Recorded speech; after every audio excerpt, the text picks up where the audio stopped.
I am Ryan McCrary. I'm the CEO and founder of McCrary Financial Solutions, LLC, which is a digital consulting company designed to teach financial literacy to the African American community through entrepreneurship, financial literacy, and digital marketing. We have a great conversation for you guys today.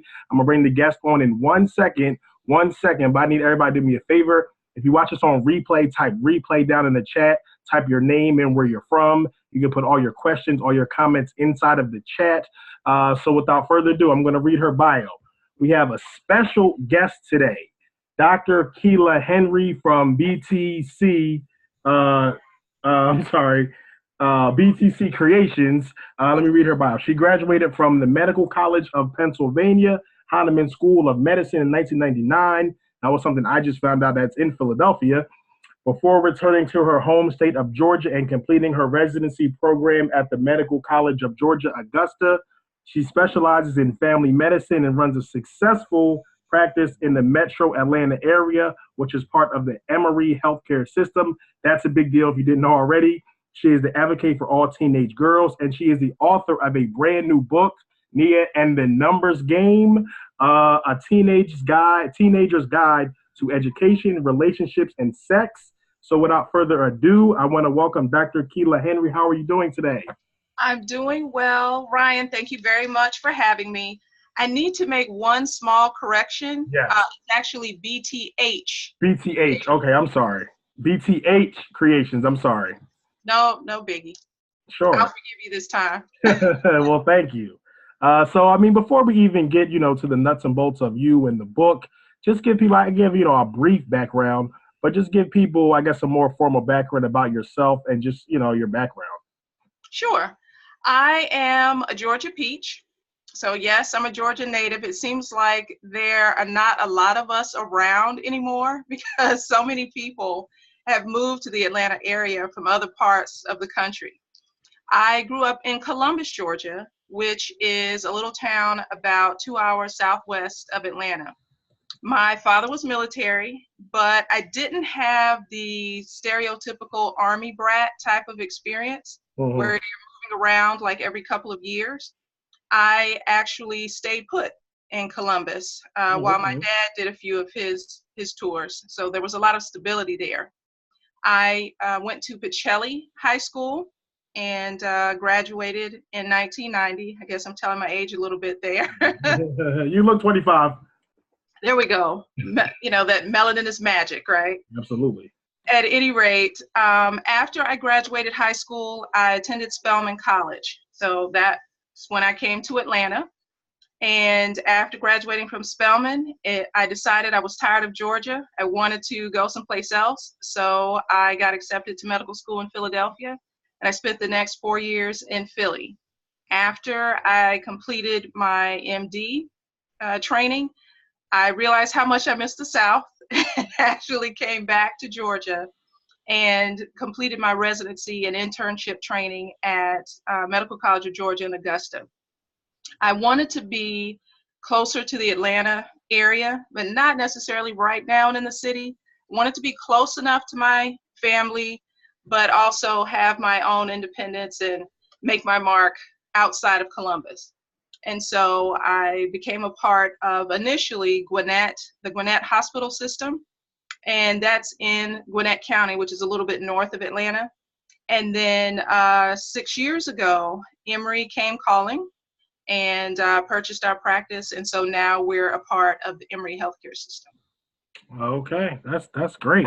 So we see I have a few more people jumping on. Tehran, how you doing? Kenneth, what's going on? My man out of Chicago.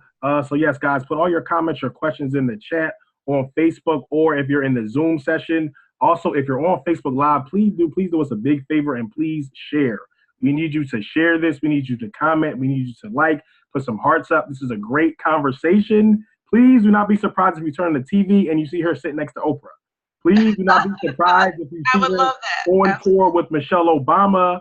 And I am dead serious, guys. This is the type of person we have in today. So I strongly suggest you like, share, put some comments, put your questions in, and we're also going to get to the book in a moment.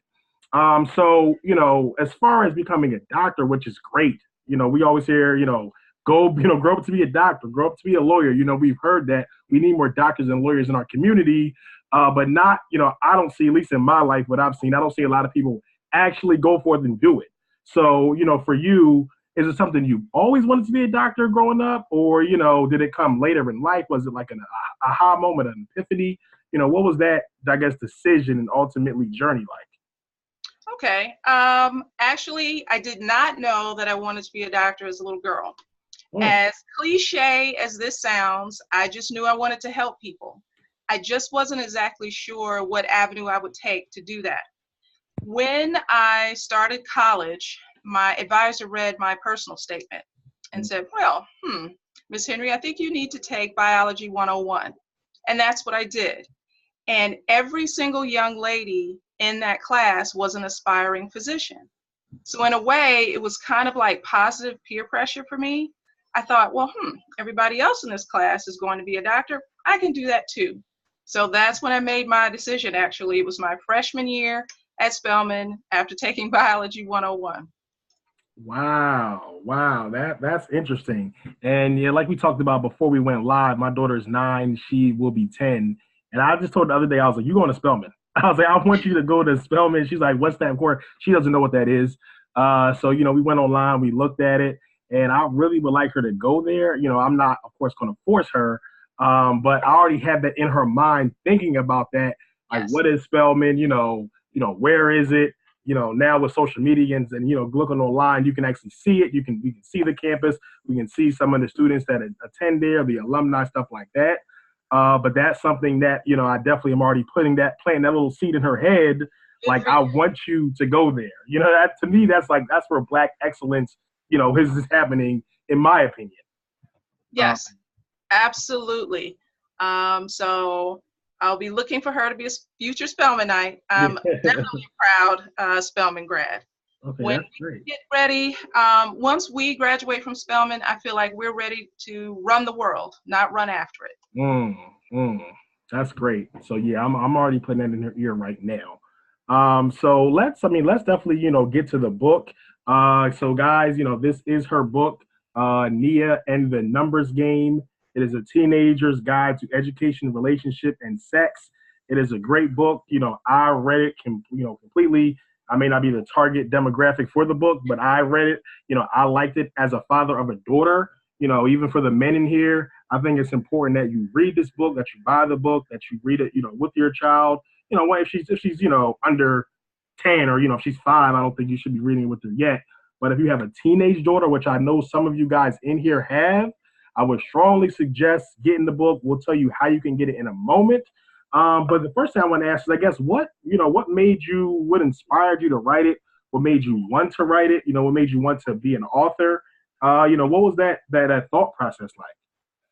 Really, that's simple. My inspiration is actually all of the young ladies that I've met over the course of my career, and some of the young ladies I've met when I've done speaking engagements for some of the local nonprofits in the area who serve our teenage girls. And I'm glad that you mentioned that it's good for fathers to read. Mm-hmm.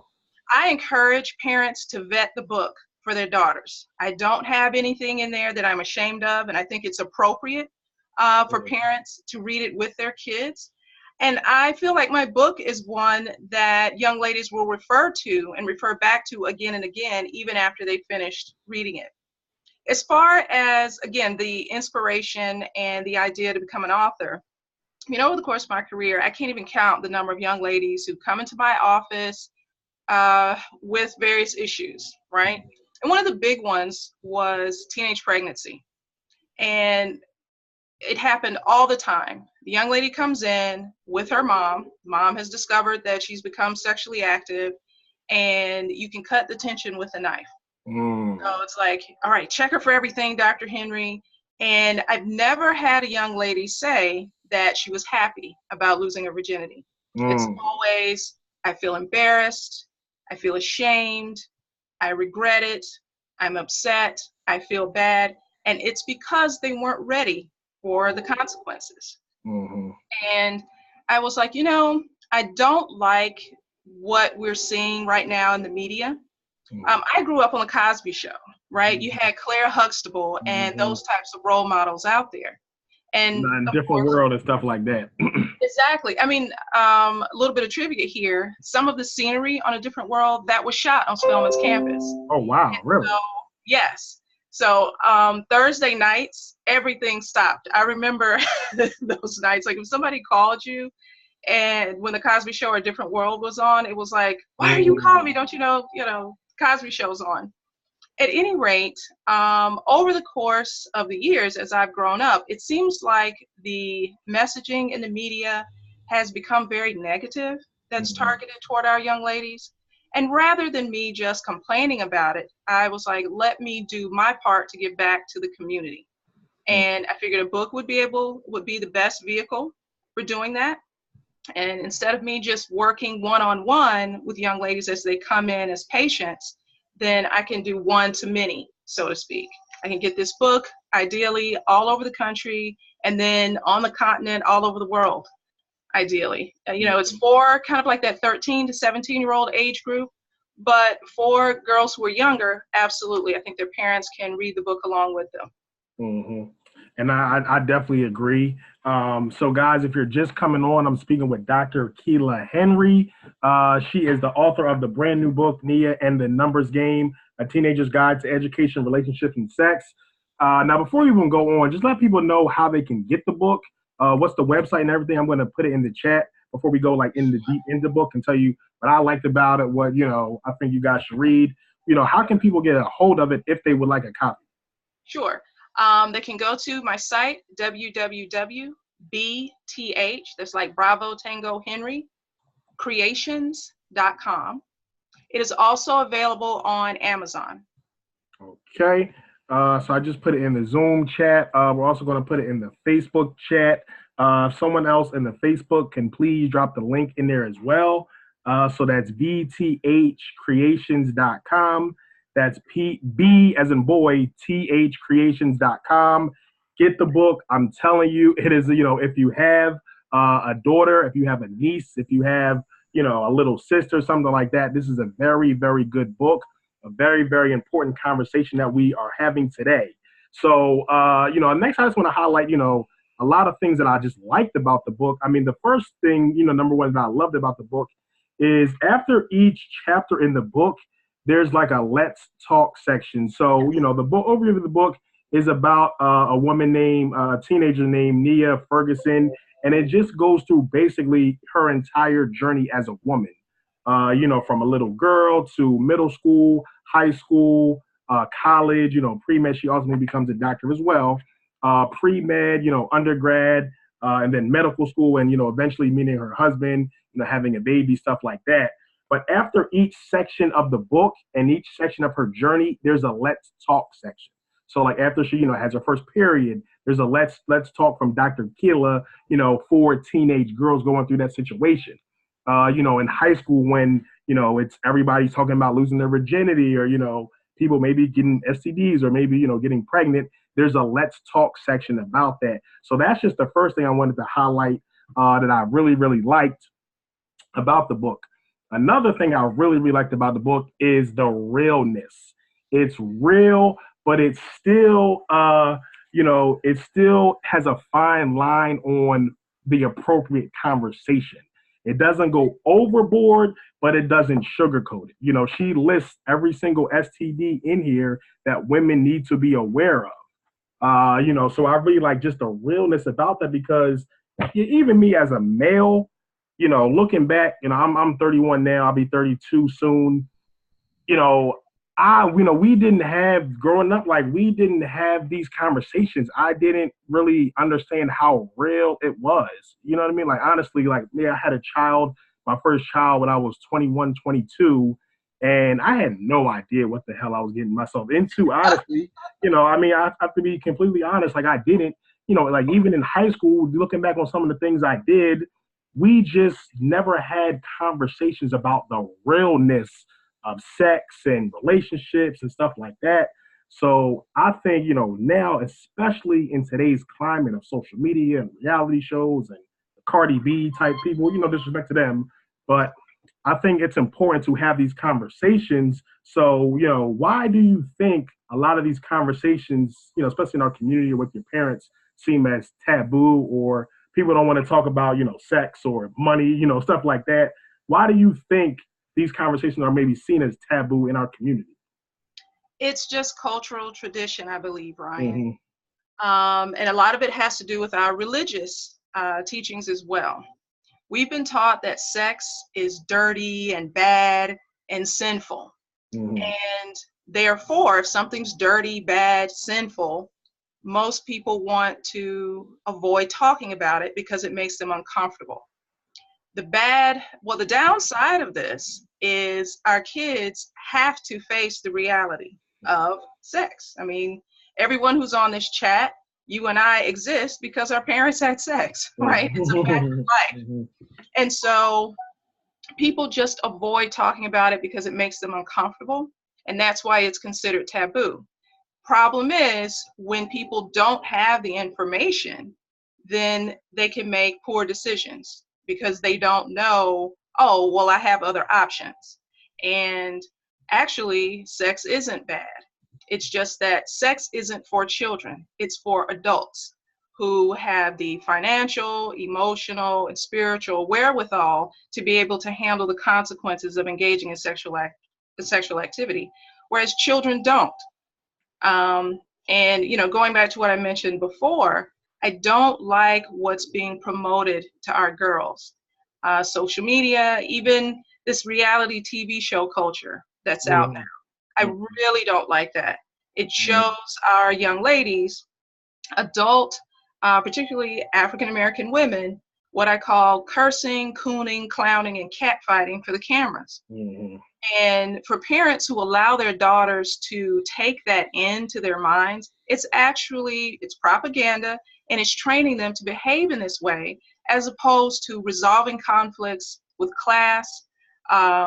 The young ladies are not being taught to have control over their emotions. When you become upset, you don't start throwing bottles of wine at people. You don't grab another woman's hair or yank out her hair weave and all this sort of stuff. That's not the way to behave. We didn't see that on The Cosby Show. And I want to bring up a particular episode that I remember on The Cosby Show, and it demonstrated how women can resolve conflict in a classy way. And I don't know if anybody who's watching remembers this episode. It was when Denise had married, I believe the character's name was Martin, the military guy. Mm-hmm. And they come back to live with the Huxtables. Nancy Wilson guest starred on the show as Martin's mother, and his parents had come over for a visit. Denise was very intimidated by Martin's mother, and she communicated this to Claire, portrayed by Felicia Rashad, like, his mother doesn't like me, and she said she couldn't stand me, this sort of thing. So, of course, Claire Huxtable wants to be the mother bear who's protective of her child. And so she thought, who does this lady think she is, being mean or nasty and not liking my daughter? The way she handled it, though, Nancy Wilson came into the kitchen, and it was just the two of them. And she said, Nancy, whatever her name was, the character's name on the show, my daughter Denise doesn't feel comfortable with you. And that's when she opened up the dialogue that way. And it turns out Nancy Wilson said, no, I don't have a problem with Denise. She actually had a problem with how her son handled things in terms of marrying Denise. At the end of the day, it was Martin who had miscommunicated things to Denise, which could have caused the Claire Huxtable character and the Nancy Wilson character to actually get into a disagreement. But because she handled it with class and maturity, and she maintained control over her emotions, they got to the bottom of it. And it really had nothing to do with her. It had to do with Martin. Just imagine if we were showing that to our young ladies instead of constantly every week, these women are fighting each other and cursing each other out, Mm-hmm. Yeah, I definitely agree 100%. And that's why, having a daughter, I'm scared out here, honestly. And, all of them are so attached to their phone and social media and stuff like that. So, honestly, it is scary to me. And I, even for my generation, coming up, most of the Cosby stuff I watched on reruns. A Different World I watched on reruns. But we had Family Matters. We had Fresh Prince. the 90s shows, like even Martin, Martin was showing, a positive African-American family, Martin and Gina and stuff like that. And now that I look back, 20 years later, I just see just a complete difference, this reality shows and social media and, and to me, honestly, like Atlanta is like the Black Hollywood. When I go to Atlanta, I love it. Talking about Black owned businesses and Black family structure in Atlanta, that's just, every day. But, in Philadelphia and some other parts, I just see, just honestly, I drive around and just get in different situations and I just see just some crazy things happening. And it's just really, really troubling for our youth.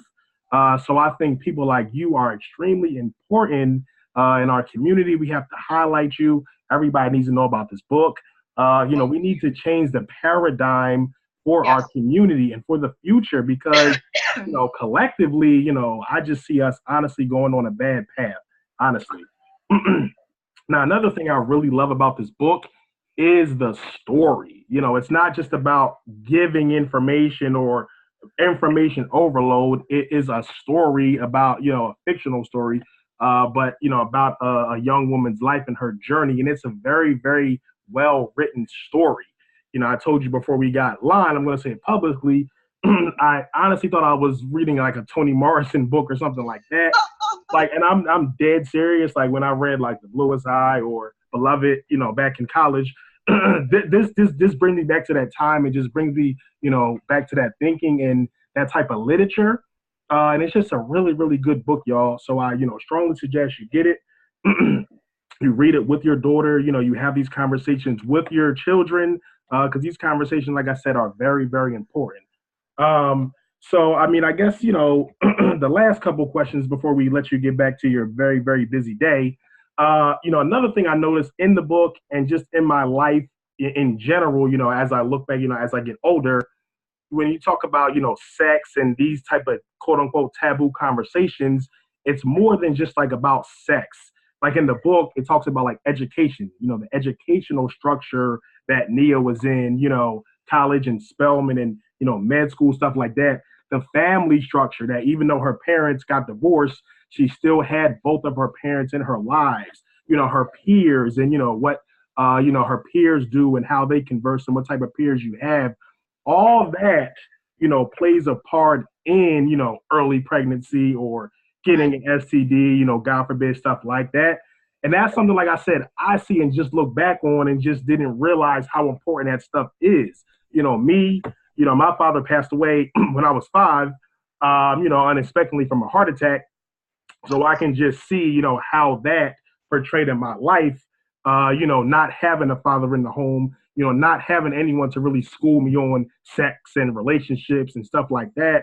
And I can just see how a family structure definitely, affects that, education and, peers and most of my friends, we grew up and, most of us didn't have fathers. So I just see, if we were in a 2-parent home or where the father was in the house, I see our lives probably could have been different. So all that plays a part and all that has, goes back to the family structure. So I guess, where do you see, how do we move forward and get back to the Cosby Show, stuff like that? How do we rebuild the African-American family? Well, it's going to start with each one of us as individuals. Um, I was one of the lucky ones. My dad was in my life, and my parents did eventually divorce, but my father bought a house that was literally like a 3-minute car drive from where we grew up. So he was not going to be kept from us. And my mom wasn't that type of woman anyway. Um, so you have to make that commitment. If you're a parent, that I'm going to be a part of my child's life. And I hope you noticed in the book that all of the Black men in the book were positive characters. Mm-hmm. And I did that deliberately because that's what I know. I had my dad and 7 cool uncles and 2 grandfathers in my life. For kids who don't have that, like you said, your father passed away when you were very young. I think it's up to the rest of the village, really, to step in. And again, we have to commit to that. And that's what I'm doing. I don't have any children of my own, but I'm committed to being a part of the village. So I like working with our young ladies. I can think of myself as like a big sister or mentor to them. So that's pouring into them in a way that maybe for a young lady whose mother has passed on, or maybe her mother is overwhelmed with having to work long hours or work a couple of jobs because the father isn't there, then I'm doing my part to take up the slack. I think we really do have to go back to that community type of mindset that all of the children are really ours. Mm-hmm. Yeah, I definitely agree with that. 100%, absolutely.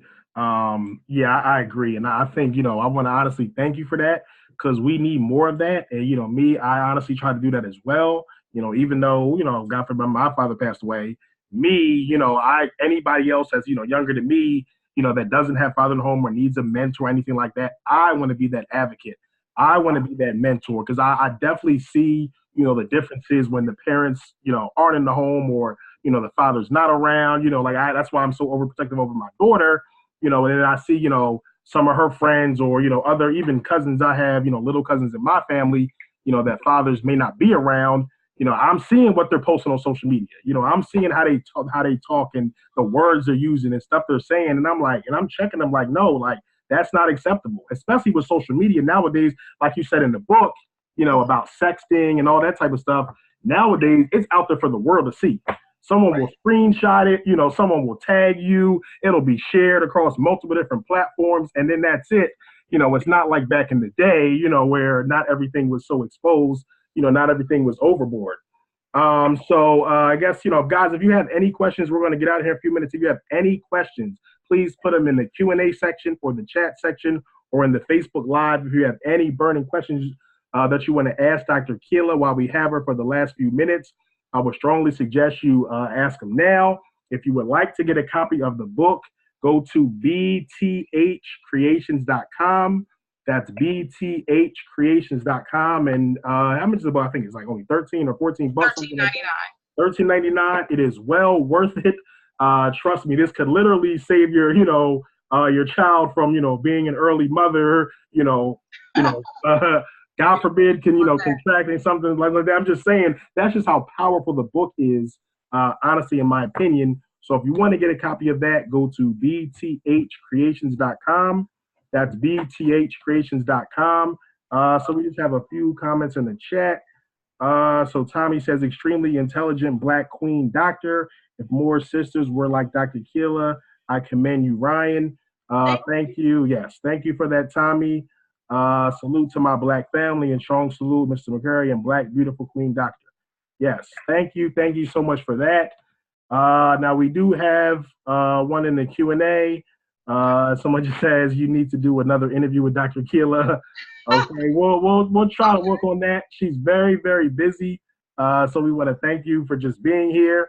But the last question I have for you is, when you look back in your life, let's say, God forbid, in 100 years from now, you're on your deathbed. In 100 years from now, you live to 125. You're looking back in your life. What do you ultimately want your legacy or to be remembered most for?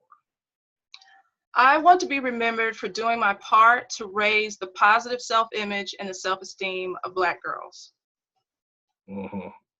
That is great, and I think you're definitely doing it. Right now, just even as even before the book, just being a Black doctor, in our community, advocating for the teenage girls, that's amazing. And just with the book, and I know you're going to do a million other amazing things going forward. But I say you're definitely on track. Okay, so we have a question from Derek Williams. He says, hi, Dr. Henry. My name is Derek Williams. I'm originally from Greenville, Mississippi. I graduated in 1985. Prior to Navy, I'm in the medical field as well. What's your thoughts on females and platforms like Instagram in regards to body image? Well, I'm very new to Instagram. I literally just got on that the day of my launch party last month. So it's literally been like about 30 days since I got on Instagram. I know I've heard of the Instagram models and such. I've not seen that. So far, my experience with Instagram has been positive. One of the young ladies who read my book actually reached out to me on Instagram to say that she was enjoying it very much and that she would write a review for me on Amazon. But I do know that that's a platform where a lot of our young ladies are. So that's why I got onto it, and I'm still learning. I want to be able to reach more young ladies in a positive way with that platform. As far as, I guess, the negative aspects of it, that doesn't surprise me because this is being pushed to our young ladies to feel that their self-esteem is based on what they look like and that they need to shift the way they look or their appearance to satisfy the male gaze, if you will. So you'll see our young ladies with all their cleavage or their buttocks hanging out, trying to appear sexy and all made up. I don't think that's for the best because, again, now with social media being the monster that it is, let's say a young lady is posting some inappropriate pictures of herself and she's 15, 16 years old. Okay, she meets me, I mentor her, she grows up and matures, and let's say, years from now, 16 more years from now, she's in her early 30s, she's graduated from college, she's doing well, and perhaps now she wants to give back and run, she wants to become a politician, run in a local political race. Guess what her opponent is going to do? Dredge up these pictures of her from 16 years ago. And that's one of the things I address actually in my book. Social media can actually be a good thing for our young ladies if used properly. It's really democratized how we make money.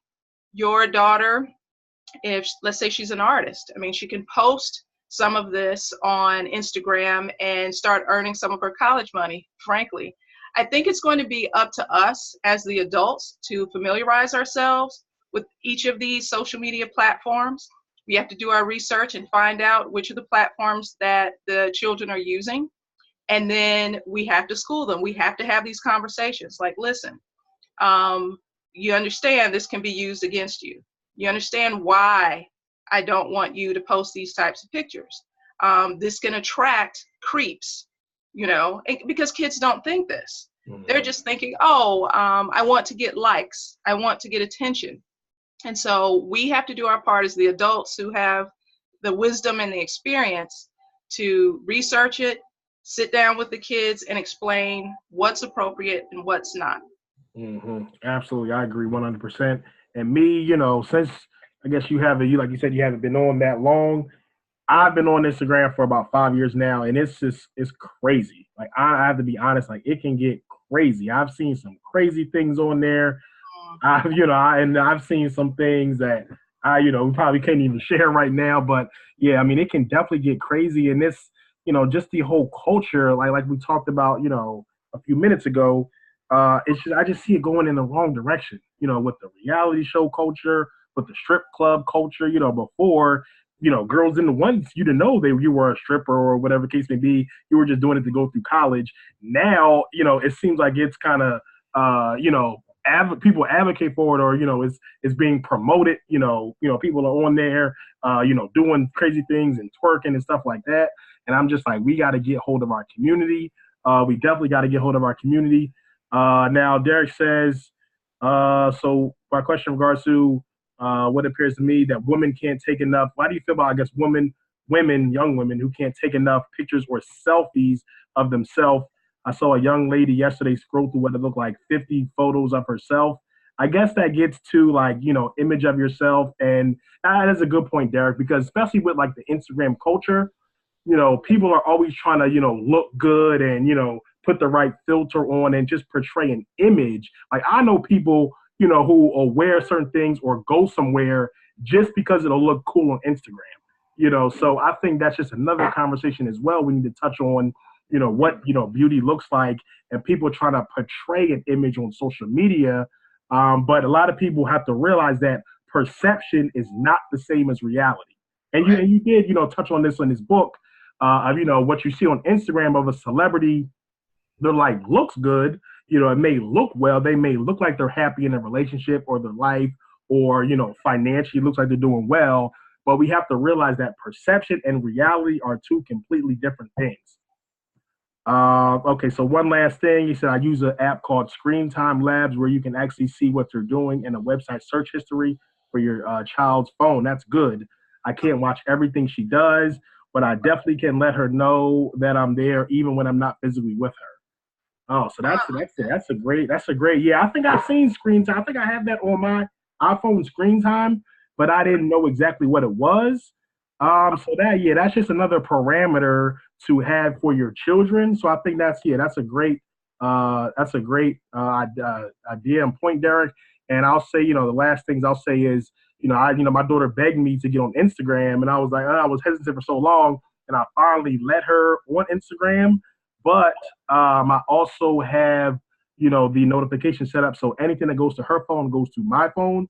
So if like someone, likes it, someone comments, someone requests her, and it's actually crazy because a few weeks ago, y'all, somebody tried to DM her. Somebody like literally tried to direct message my daughter. They said like hello or something like that.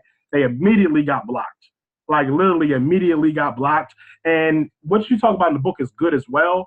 And I tell her, me personally, I use social media for business. I use social media to monetize, to make money, to try to build my brand, my company. And that's what I'm telling her. So I told her, you can have an Instagram account, but it's going to be a business Instagram account. We're going to try to get your website. I want you to start selling something. I want you to learn entrepreneurship. So you're going to be using Instagram and YouTube for monetization, to sell products, to be an entrepreneur. So that's already in her head. But yeah, just a few weeks ago, someone actually tried to message her, but he immediately got blocked. All the notifications coming to my phone. So that's just another parameter we can set in place to protect our children. Was this an adult trying to message your daughter? No, I think it was a boy. I think it was just a little boy. But even still, Right, he's still only right. 9. Like I don't care. Like seriously. Yeah, no, it was. Well, I don't think it was an adult. But even still, I mean, even if it was like a 12-year-old or something like that. But yeah, I mean, that's what I'm saying. Like it's out there, and just imagine if I wasn't there to do that, to catch that. Right. So that's just why I'm trying to be an advocate as well for our youth. So yeah, Candace says perception and reality are two different things. Whitney, how you doing? Greg Hudson says hello, Kela. Great job once again. Keep up the great work. Your homeboy, Greg. Hey, Greg. Yes, Greg's from my hometown. Okay, thank Thanks for you. joining. Yeah, thank you for joining, Greg. So I guess that's pretty much it for today, guys. Again, thank you, Dr. Keela, so much for coming on. If you have not got the book, please go to bthcreations.com. That's bthcreations.com, and I'll give you the last few words. Yes, a couple of things I'd like to mention to your audience. Every Thursday evening at 7:30 Eastern Time, I do a Facebook Live called Let's Talk Thursdays with Oh, Dr. okay. So Awesome. I'm going to have to figure out how to try and do that simultaneously on Instagram, but to reach that audience. But I just wanted to let the parents and the guardians of these young ladies know that I talk about various topics that are relevant to our young ladies. So again, that's every Thursday, and I am going to do one on Thanksgiving evening at 7:30. Let's Talk Thursdays with Dr. Keela. Mhm. And also, next Friday will be my Black Friday special. So I'll be offering the book at a discount. So just keep checking Mm. back to my website, which is www.drkelahenry.com. And that's just DRKELAHENRY, my name.com. So check back for my Black Friday special on Black Friday. Absolutely. And yeah, we need to build that presence. Now that I'm thinking about things as well, things are coming to my head. We need to build that Instagram presence. So we can talk Yes. about that offline. We need to be pumping like $100, 200 a day into Instagram ads because we need this in front of every single 13-year-old African American child. So we'll talk about that offline. Yeah, we're gonna pump a whole bunch of ad money into Instagram ads and getting this in front of these people because I mean that's where and your audience is probably more of the parents so they actually buy it. But since this is for teenage girls, they need to be seeing this on Instagram. So when they're scrolling, they see sponsored so many ads, people trying to get them to buy lip gloss and jewelry and stuff like that. This needs to be in their timeline. So I can definitely help you We got to pump some ads in there, yeah, and start doing lives on Instagram as Facebook simultaneously. I would also, suggest you do YouTube as well, because a lot of, that demographic is definitely on YouTube. Most of them, what I see, I guess that's called Generation Y now, the generation after the millennials. Most of them are on Snapchat, Instagram, and YouTube. Most of them are not on Facebook. So, I think we definitely need to hit all those channels as well. So Tamara Miller says the book is great. Yes, it is a great book. So yes, thank you so much, Dr. Kela, for just allowing me to interview you and you just come share some great information. Guys, again, if you want to get the book, go to vthcreations.com, vthcreations.com. Every Thursday, she does a live video on her Facebook page, and she's going to start doing it on Instagram, a live Let's Talk Thursday. So, bring your daughters, bring your nieces, stuff like that. And then lastly, if you haven't got my book, you can get a copy of my book. Go to mindovermoneybook.com. That's mindovermoneybook.com. Everyone have a great day. Dr. Kela, thank you so much. Thank you, Ryan, for having me. I appreciate it. Oh, you're welcome. Everybody have a great day. All right. Happy Thanksgiving. Okay, you too.